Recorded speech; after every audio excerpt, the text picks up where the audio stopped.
Hello everyone and welcome to the biology lecture series, and today we'll be discussing the topic respiration. So we have already discussed some of the topics in the previous lecture.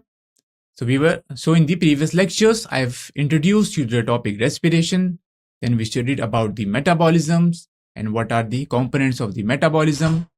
Then we studied about the different type of respiration. We studied about the external, internal as well as the cellular respiration. And then within the cellular respiration, we studied about the aerobic as well as the anaerobic respiration. So aerobic respiration, now you know, it takes place in the presence of the oxygen and it releases high amount of energy. And along with it, carbon dioxide is also evolved. And during the anaerobic respiration, there is no utilization of the oxygen and a little amount of ATP, means the energy is produced, and in this process carbon dioxide is also produced. Then we also studied about the respiration in plants, how respiration in plants takes place, because they don't have any specialized structures like in humans, which are complex organisms. They have specialized organs, okay, like lungs. But plants do not have any specialized organs. So how respiration in plants takes place? So we have studied about the stomata and the lenticels, okay, and then we also studied about the respiration in the lower organisms. So how respiration in lower organism takes place? It takes place through skin, okay, and there are some other methods also. We have discussed about that. And then I gave you, in the end, I've give you a brief idea about the respiration, or you can say the evolution of the respiratory organ. So in the lower organisms, respiration was through, you can say the skin, or which is known as the cutaneous respiration. And then in higher organisms, the specialized kind of respiratory organs developed, known as lungs. Okay. Now, in this session, we'll be discussing about the respiration first in the lower organisms, and then we'll talk about the respiration in complex organisms such as humans. All right. So let's start with this lecture. So let's begin with the respiration in the amoeba. So amoeba, you know, it is what? It is a unicellular organism. What is amoeba? It is a prokaryote also. All right. It is the prokaryote. And it is unicellular. It has a very simple form. So how respiration in amoeba takes place? It is unicellular, means the entire, you can say all the vital processes, they are being done by a single cell. Okay. So in unicellular organisms like amoeba and in the lower multicellular animals like sponges and cnidarians. Now what are cnidarians? Cnidarians include those animals that are soft, that have soft bodies, stinging animals such as corals, sea anemones and jellyfish. So these living organisms, okay, they have some stinging cells there, okay, some stinging structures, and these animals are included in the phylum, included under the cnidaria. Now the respiration or the exchange of the gases occurs through general body surface here, okay, as these cells are in direct contact with an aquatic environment. Okay, so the oxygen dissolved in the water diffuses into the cells and brings about the oxidation of the food. Now at the same time, what is happening? Carbon dioxide is released and is expelled out of the body by the same process. So what is happening in these unicellular organisms and some lower multicellular organisms like sponges and cnidarians? So here the body surface, the respiration is occurring with the help of the body surface. You can say general body surface. So this whole body is involved, okay, whole body surface is involved in the exchange of the gases. So what is happening? Exchange of gases, now you know, takes place by the process known as diffusion. Okay, so what happens? Oxygen in the surrounding is more, so it is It enters into the cell. And then oxygen, is required for carrying out the oxidation of the food. And oxidation of the food, it releases energy that is required for carrying out all the metabolic processes. Okay. Now, after respiration, what is formed? Carbon dioxide is released. Now, when the level of carbon dioxide increases within the cell, and when the level of carbon dioxide is more as compared to the environment, then the carbon dioxide diffuses out of the cell, and it is taking place through the general body surface. This is how respiration in lower organisms takes place, such as amoeba, sponges, and cnidarian. Now let's talk about the respiration in the earthworm. So earthworm belongs to the phylum Annelida. Okay, they belong to the phylum Annelida. Okay, so these earthworms are, you can say, a little bit higher organism or complex organism than the amoeba and the other lower multicellular organisms like sponges and cnidaria. So here, how the respiration takes place? The respiration takes place here through moist skin. Okay, so this phylum Annelida, it includes earthworm as well as leech. So organisms like earthworm and leech, here the exchange of gases occurs through their skin, as their skin is very thin and it is moist. So respiration through skin, takes place in the frog also, and that is known as cutaneous respiration. Now the skin, okay, it is thin, it is moist, and it is rich in the blood supply.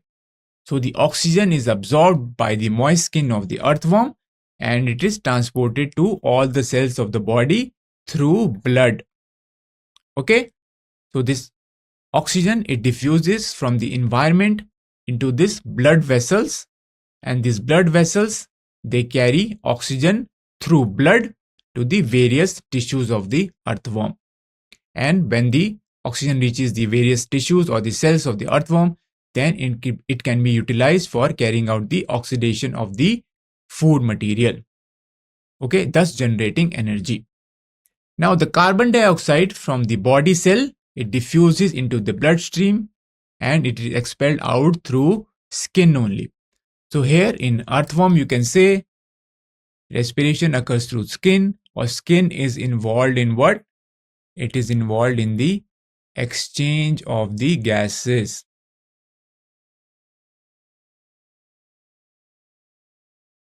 Clear? So here within the skin, blood vessels are present, and these blood vessels, they consist of what? The blood, which acts as a carrier of the oxygen as well as the carbon dioxide. Now let's talk about the respiration in the fish. So fish, you all know, fish is an aquatic organism. Okay, means it lives in water. It is an aquatic organism. So respiration in aquatic organism takes place with the help of gills. Okay, now in fish, the exchange of the gases occurs through gills. So the respiration is said to be branchial. So I've told you in the previous lecture, I've introduced you to these topics. The branchial respiration is occurs with the help of the gills, which are present in these aquatic organisms. Now gills are present on both the sides of the head of the fish, and they are covered by gill covers. Okay, this is clear. Now this is an image showing you the gills. So these gills are present, okay, on the either side of the head. So two gills will be present, one on each side, and these gills helps in the respiration, or you can say the exchange of the gases. So in gills, the water will enter, and then the oxygen dissolved in the water will be exchanged and will enter into the blood. Now during breathing, what happens? During breathing, the fish takes in water through its mouth and pass it over to gill. So how does fish breathe? So first, fish, it takes in the water, so it utilizes the oxygen that is dissolved in the water. So the water is taken up through the mouth and then it is passed over to the gills. Now the oxygen present in the water is extracted by the gills and the water is removed out through the gill slits. Okay, so the remaining water is removed out through the gill slits and the oxygen is extracted by the gills. Okay, that's why gill is the organ present for organ which is involved in the respiration, because the exchange of the gases takes place within the gills. Now this oxygen is not now absorbed by the blood. So ultimately oxygen will reach into the bloodstream because blood is the carrier of these gases. Okay, oxygen is absorbed by the blood and carried to all parts of the body, and at the same time carbon dioxide is released into the blood and come back to the gills and is expelled out into the surrounding water. Okay, now same type or respiratory pattern is followed in some other aquatic organisms like prawn. Okay, so from the water, the oxygen will be exchanged in the gills, and from the gills, the oxygen will reach into the blood, and from the blood, it is carried to all parts of the body.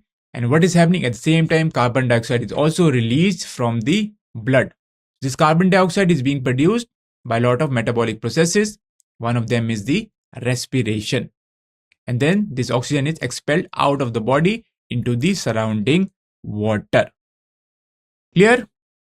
Now let's talk about the respiration in grasshopper. The grasshopper is terrestrial. Now what happens? Grasshopper, in these insects, there occurs a system of tiny holes and air tubes. So grasshopper consists of these tiny holes and the air tubes which are present all over the body. And these tiny holes or openings, they are known as spiracle. So you have to remember this term spiracle. So respiration in grasshopper takes place with the help of the openings or tubes which are known as spiracle.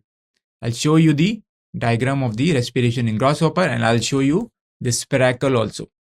This whole system facilitates the exchange of the gases and it is known as the tracheal system. Okay, so there air tubes are involved. Okay, tubes and hole, and this is known as the tracheal system. Alright, so brachial system was present in fishes. Here what is present? The tracheal system. Means the exchange of gases with the help of the small tubes and holes. So this is a diagram showing you the respiratory system of the grasshopper. Okay, so you can say what is this? This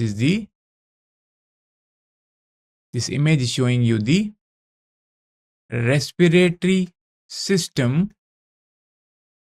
So here you can say it is not that complex. Humans, if you talk about humans, it is quite complex. Alright, here you can see these are the spiracles, which are the tubes or the holes.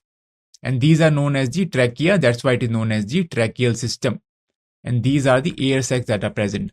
So these structures, these are involved in the exchange of these gases. Clear? And this is known as the tracheal system. Okay, these are the trachea here. Clear?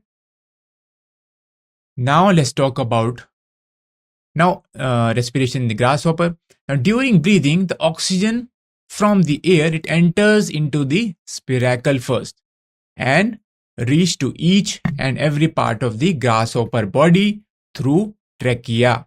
The oxygen will enter into the spiracle, and from the spiracle, it will be distributed to each and every part of the grasshopper through the system known as the tracheal system and the tracheoles. So tracheal system consists of the trachea as well as its branches known as the tracheoles, and the carbon dioxide produced during the respiration is carried back by trachea and the tracheoles to the spiracles, and it is expelled out of the body of the insects.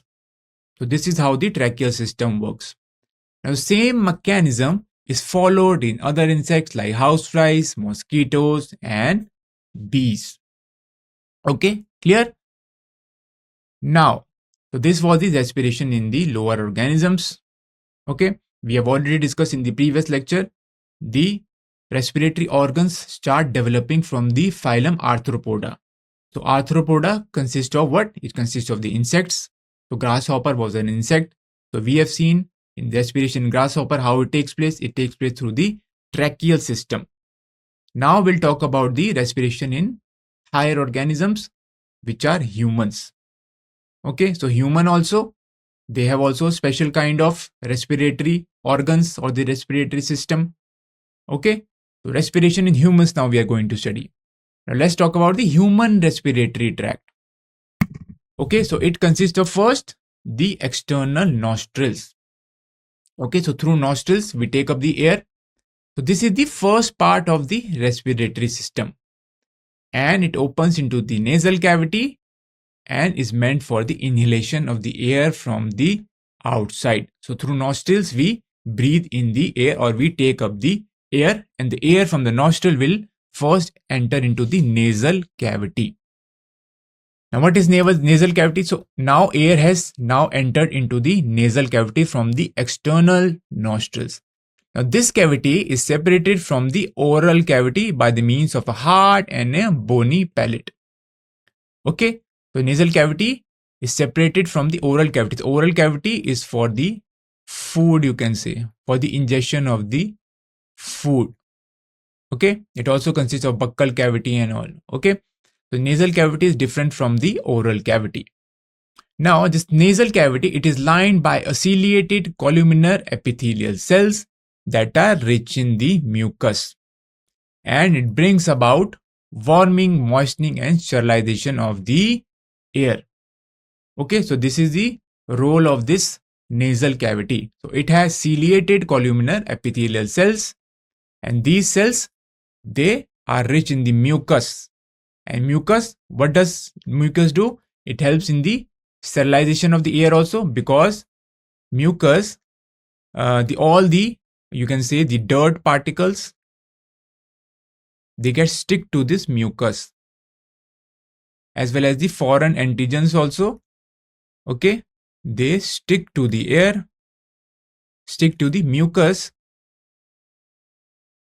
All right, and this helps in the sterilization of the air also. It also helps in the moistening and the warming also of the air. Now it contains air and the mucus which entrap the dust particles. Clear? So this is a diagram showing you the respiratory tract of the humans. Here you can see, you should know all these terms. So humans have lungs.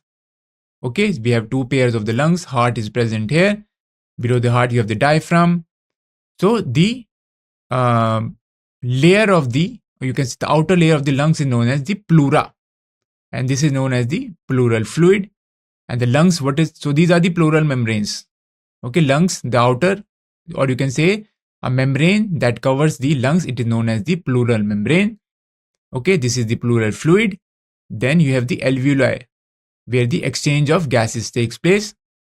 So alveoli, here the exchange of gases will take place.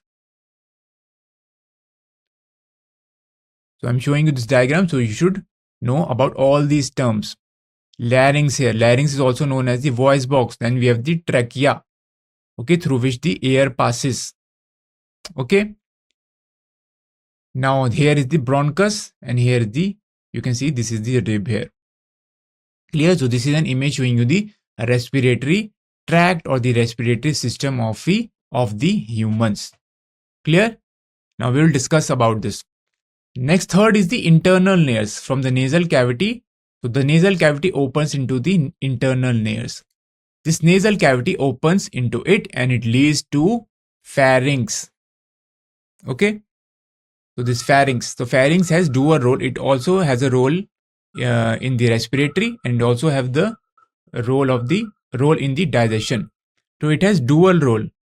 First role is in the respiratory system. Okay, means the air passes through it. Okay, and it also has a role in the digestive system. Okay, so food also passes through pharynx as well as air also. So pharynx also receives the air from the nasal cavity. Okay, that's why you can say pharynx has dual role. First of the role is in the respiratory system, another role is in the digestive system. Okay, clear? Now pharynx, so it is a common part between both alimentary canal and the respiratory system. So that's what I was explaining. So alimentary canal, what are the parts of the alimentary canal? Mouth. Okay, so food enters through mouth, or we take up the food through the mouth. Then from the mouth, it reaches the pharynx and then esophagus. Okay, then it will reach the esophagus, and from the esophagus, it will reach the stomach, and from the stomach, it will reach the small intestine. These are the part of the alimentary canal. Just briefly, I am telling you. You studied in detail about these in the topic digestion or the digestive system. Here, the pharynx is present. Okay. So here, the food passes through the pharynx before going into the esophagus. Similarly, respiratory system also involves the pharynx, and the pharynx, it receives the air from the nasal cavity. So what is the? It receives air from nasal cavity.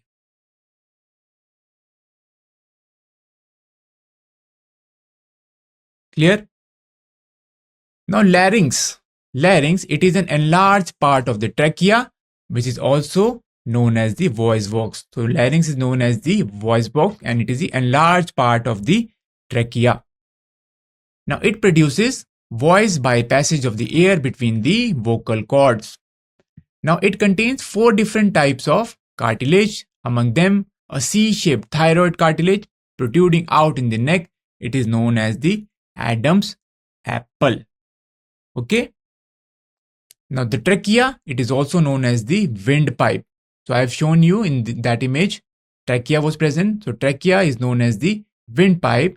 So it is a 10 to 12 centimeter long tube. Okay. And its walls are supported by 16 to 20 C-shaped cartilaginous rings. So there are rings present in the trachea. You must have seen, if you can feel also this cartilaginous ring in the trachea, and there a number is about 16 to 20, which is present, which prevent them to collapse when the air is absent in them. So in the absence of the air, the trachea can collapse. That's why these cartilaginous rings are present, which prevent the collapse of the trachea when the air is absent. Now next is the bronchi.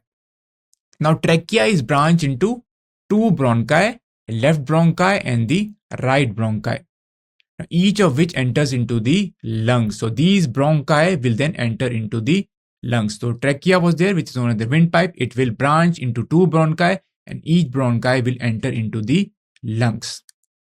Now lungs, they are 2 lightweight spongy pouches covered by a membrane called as pleura. So this I have already told you, the membrane covering the lungs, it is known as the pleural membrane.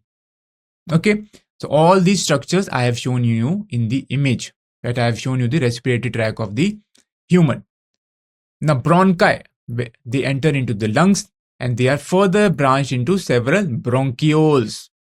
Okay, and at the end of the bronchioles, alveolar sac or alveoli are present, which are rich in the blood capillaries, and they are thin walled, and here the exchange of gases takes place. Here the exchange of gases will take place. So here blood capillaries are present. So the air that is taken up, okay, that contains the oxygen, and the oxygen then it will enter into the blood through these blood capillaries, and carbon dioxide. Okay, and the carbon dioxide is also, it enters into the from the capillaries, it will enter into the alveoli, and then from the alveoli it will be eliminated out of the body during the process known as exhalation. Clear? So this is what is happening in the alveoli. So final exchange of gases takes place in the alveoli. Now you can tell the entire respiratory tract, or you can also tell the parts of the respiratory tract. So you starting from the nasal cavity, you can say, okay, then nasal cavity, then you can say nares, and then nares lead into this larynx, then larynx. After larynx, it was trachea, then trachea leads into bronchi, divides into two bronchi, then bronchi enters into the lungs, then lungs, inside the lungs, the bronchi divide into bronchioles, and the end of the bronchioles is known as alveoli, where the exchange of gases takes place. Clear? Now I've shown you the diaphragm also. So what is diaphragm? So diaphragm, it is a sheet of muscles that lie below the lungs and separates the thoracic cavity from the abdominal cavity. Okay, so this is the diaphragm. I've shown you, this was the diaphragm in the image. Above that is known as the thoracic cavity. This is the thoracic cavity. This is the diaphragm. Okay, and here is the abdominal cavity. Okay, so it separates the thoracic cavity from the abdominal cavity. Now let's understand the mechanism of breathing. So first step is the inhalation. So breathing includes inhalation and exhalation. The first is the inhalation.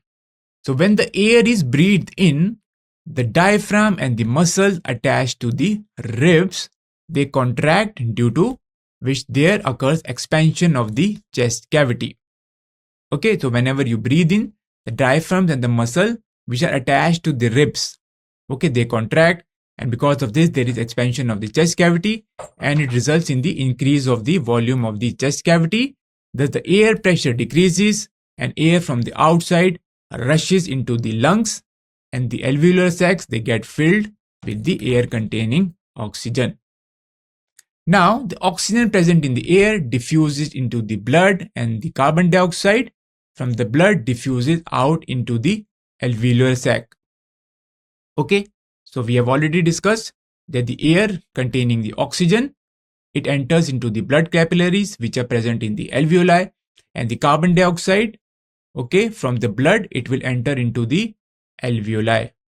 Okay, now next is the exchange between the blood and the tissues. So carbon dioxide is taken by the blood and the oxygen diffuses into the tissues. So this happens during the exchange between the blood and the tissues. So carbon dioxide was initially present in the tissues.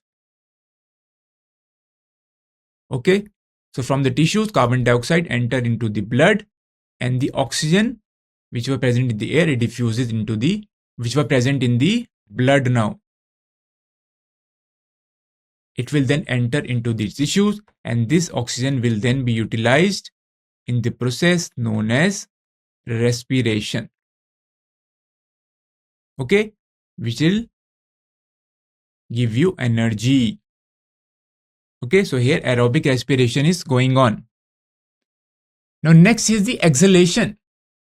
So what is happening during exhalation? When air is breathed out, the diaphragm and the muscles, they which are attached to the ribs, they relax. Okay, and this brings about the contraction in the chest cavity. Now when the volume of the chest cavity reduces, and what happens? So this pushes out the carbon dioxide from the lungs into the air through trachea and the nostrils. So through nostrils, we eliminate or we exhale out of the air that consists of the carbon dioxide. So this is happening during exhalation.